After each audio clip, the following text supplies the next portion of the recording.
Okay? So now what we see is that leaves about $687,000. Okay? Now, what rate of return would you be comfortable assuming you could earn on $687,000? Whose number is it? Their number. She says 15%. I don't care. I'll put 15% in there. Typically, she says something in the neighborhood of 4 to 6%, so we'll say 5. Okay?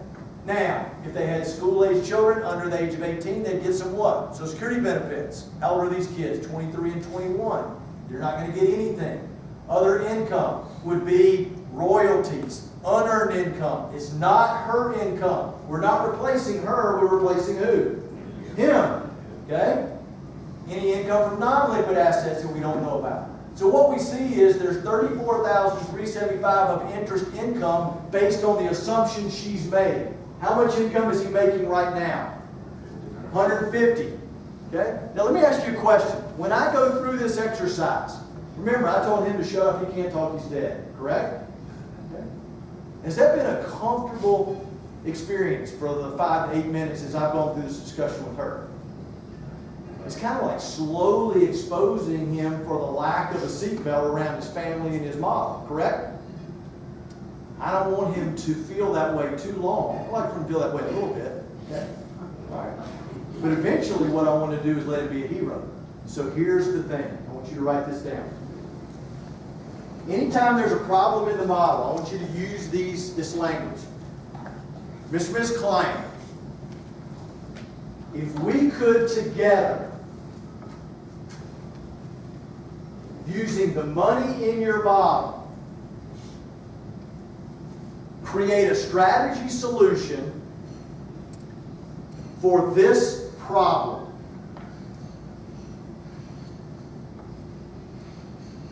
can you think of any reason why you would not implement that solution? Yes? Okay. Mr. and Ms. Client, if you and I together, using the money on the model, could create a strategy that solved whatever problem it is, can you think of any reason why you would not implement that strategy? It's called the sale before the sale. I know we can do it, Wiley. I just don't want to show them the solution unless they want it. I don't want them getting in my canoe, going to another island until they realize that their island is going to blow up. You understand? So, in this example, Mr. Client, if you and I together could create a strategy using the money on the model, and that solution would certainly cause a cure for this problem, how much of your income would you want to replace for your family? All of it, part of it, or none of it? What does he say every time? All of it. Well, how easy is that? All we do is we put in $150,000. Okay? And basically what that says is, in order to do that, you need $2.3 million. Okay? Now I want to make sure you hear me loud and clear. I did not say of insurance. The solution to any problem in the model is always marked what? More money. All I know is, based on the assumptions and the decisions that she's made, that in order to do what they want to do, they need $3 million of more money. Now, if you agree, now Jason, we've got to go figure out the product that puts it into the model at the right time with the monies that are already available in the model. You understand? Yes. Okay. Questions? So I've got 2 ways to get them to discover that they are underinsured. I can use the software to show them that if they're healthy, they get to 3.8. If he walks out of my office and gets hit by a bus, it becomes 2.2. Or I've got the family security calculator. Again, Gina, depending on, I want to get real detail because I'm working with a CPA who wants to crunch numbers, or I want to deal with somebody's bottom line. Bottom line is you're about $1.6 million light of assets based on your current insurance. Does anybody have any questions about that? And one of the things I love about the software, you can see here down at the bottom, there is a print button, okay, right there. Now, When I print this and I include a cover letter and I send it up with an application, the underwriter has a pretty good understanding why we're applying for the amount of insurance that we're applying for.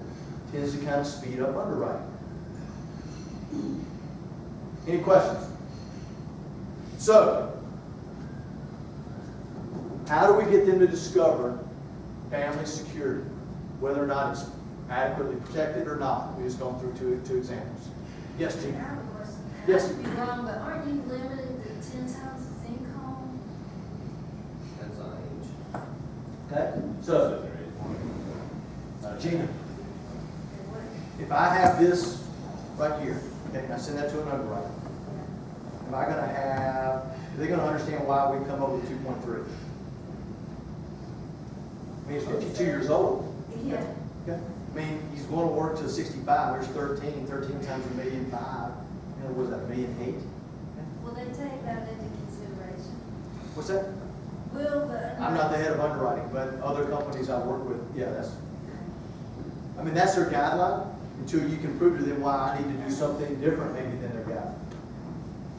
All right, yes?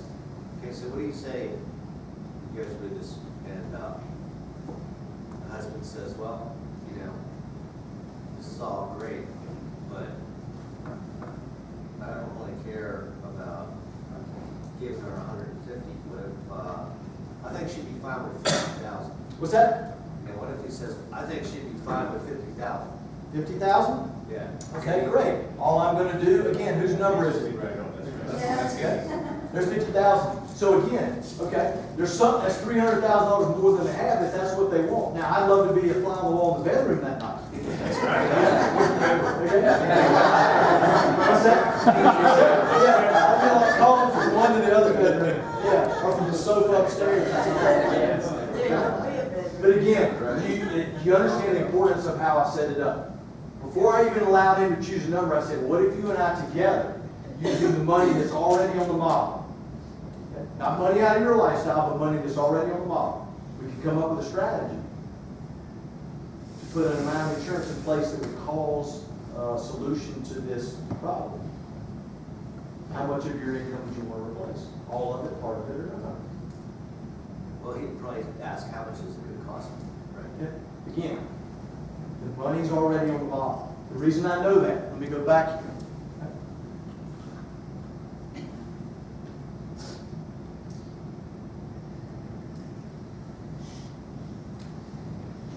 When I look at this, okay, how much money is going, it's hard for you to see, but see this number right here, the 40,600?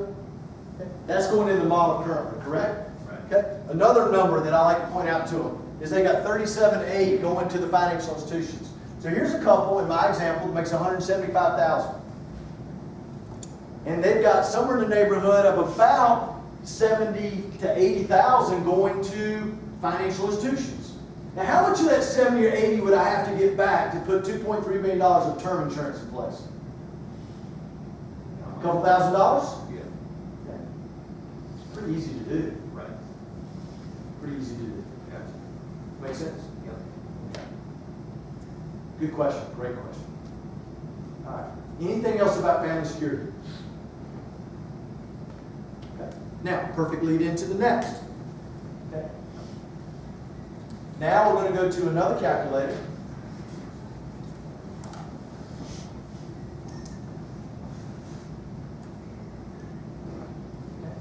And you're going to see one up here called Life Insurance LOC. LOC stands for Lost Opportunity Cost. Now, you can go to the internet, you can turn on TV and listen to that idiot Dave Ramsey and Susie the moron. How do you really feel, Al? Actually, it'd be interesting.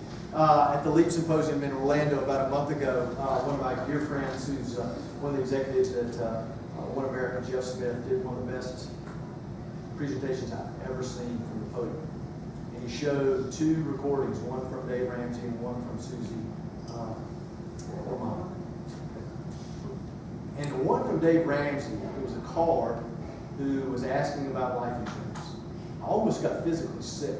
I got so angry at the advice that this person on the phone was given. It was so wrong, so wrong. we could prove it, he actually proved how wrong it was, that, you know, I almost got physically sick. And to think that people are driving along in their cars or listening on television to this person who's just spouting opinions. Okay? As unethical as that is, people are doing things and making decisions every day based on an opinion. Makes me, I would kill to be on television with him. Because it would be the truth versus opinion. We would bury his ass. Okay? Now, one of the things that also drives me crazy, okay, is his and Susie Ormond and the internet and everything telling everybody to do what? Buy term insurance. Okay? Term. Term is fine as a short-term solution. But long-term, go back to the 3 rules of the financial institutions. Give them money. Give it to them on a regular basis. Allow them to hold on to it for a long period of time, buying 10, 15, 20, 30-year term. And then giving back what? Typically nothing. Because what? The people outlive it. If you get insured and underwritten for it, you know, unless you have some type of accident or unforeseen illness, you will outlive this thing. It's just the best thing going for the insurance companies. But people don't understand that. So one of the things that I would do, so for example here, I've got a couple in this example. They're 52 years old. Okay? And let's assume that he said, you know what? I do want an additional 2.3, and let's assume, Gina, that we can find a company that will write that. I would assume Penn Mutual would, and let's assume that the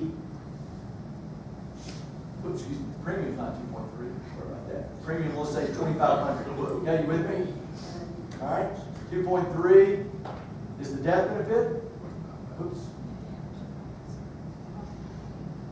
Thanks. Easy risk. Okay. And we'll say the policy we'll say it's a 15-year policy. With me?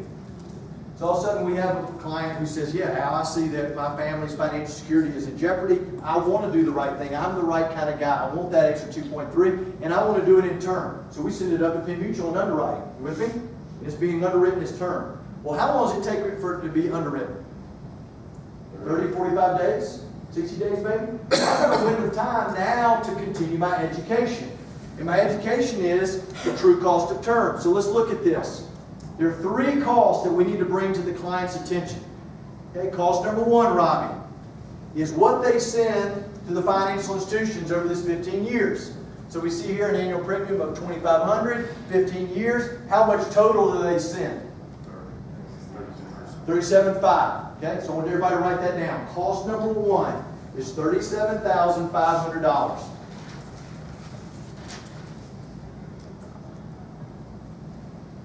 Now, Robbie, let me ask you a question.